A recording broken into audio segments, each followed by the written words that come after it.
Did you know that one of the greatest kung fu masters in Chinese history was a Muslim? You see, after the death of the Prophet Muhammad, peace be upon him, the Muslims began to expand the caliphate, putting a heavy emphasis on building trade routes throughout the region. But trade with the Muslims didn't stop at the borders of the caliphate. Muslim businessmen traveled both across Central Asia and throughout the Indian Ocean, linking cities and civilizations together in one of the greatest trade networks ever built. And it was because of this contact with Muslim traders that peoples as far away as Malaysia, Indonesia, and even China were now hearing about the religion of Islam and becoming Muslims themselves. In China, the locals that converted to Islam were called the Hui people. There was virtually no difference between them and the rest of the Chinese, other than the fact that they were now Muslim and they no longer practiced some of the cultural customs that conflicted with Islam, such as eating pork or drinking alcohol. And because of this, many Hui Chinese could be found continuing the legacies of one of China's most famous cultural traditions, martial arts. Many Hui martial artists developed their own versions of many famous Chinese martial arts, and they began having full-on kung fu competitions inside of the Chinese masjids during their Eid festivals. And one city in particular, called Zhangzhou, became especially well known as a hub for Muslim kung fu masters.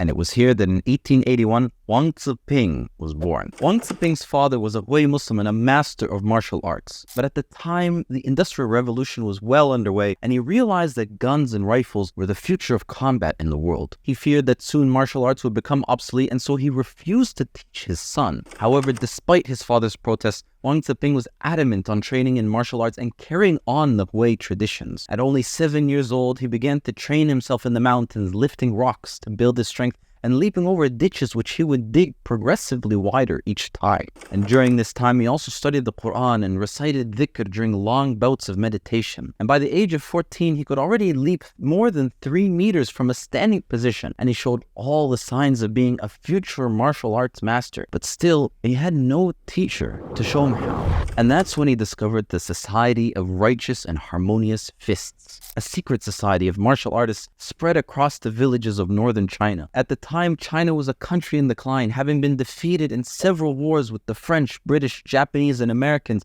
during the last 100 years. Poverty had become widespread and banditry was now everywhere, and the foreign powers were looting the country for all they could. In response, the Society of Righteous and Harmonious Fists began recruiting and training local Chinese in both martial arts and firearms with the goal of making China a superpower once again and removing the country from all foreign influence. And in 1899, they launched into a rebellion in what was later known as the Boxer Uprising. They were called Boxers because many Westerners saw their martial arts training as similar to boxing. In response, an alliance of 8 nations descended upon the Chinese rebels, fighting several battles with them before eventually crushing the rebellion in 1901. Wang Ziping, who was now just 20 years old and who had participated in the rebellion, was now a fugitive and on the run, and he was forced to go into hiding. He fled south towards Jinan, where he found a masjid and took refuge there inside. The days turned into weeks as Chinese soldiers loyal to the foreign powers hunted down the rebels, but within the masjid, things were relatively quiet. During this time, Wang Ziping met a grand master by the name of Yang Hongqiu in the masjid, and Wang Ziping was still eager to learn and tried to convince the grandmaster to train him in kung fu until he eventually agreed. For the next few years, Wang Ziping trained under Yang Hongqiu, training in various techniques and weapons, and soon he began to create his own unique style of kung fu, and legends and half-true stories began to surround him. One story describes how German soldiers wanted to steal the doors of the Qingzhou Masjid. The doors were particularly beautiful, having been carved by a master craftsman some 500 years earlier. In response, Wang Ziping led the Muslims to camp outside of the masjid in order to guard the doors from the German soldiers. The Germans, wanting to humiliate Wang Ziping, made a proposal. They brought him 2 giant 250-pound stones connected together by a large bamboo bar. And they said that if he could lift this weight, they would leave the doors alone. So Wang Ziping did some backflips and landed on his back in front of the stones, and then grabbed the bamboo bar and did a bench press with the stones. And if it wasn't enough, the story says that he then threw the stones up in the air and caught the bar with his feet and started doing leg presses with the weights. Needless to say, the Germans didn't get the door. And while stories like this are pretty ridiculous, this. Wang Ziping became well known for his mastery of several martial arts and the development of many kung fu techniques still being used by kung fu masters today. It's amazing to think that not only was such a legend in Chinese kung fu history a Muslim, but also that the history of kung fu itself is so deeply intertwined with the Hui Muslims of China. Like and follow for more.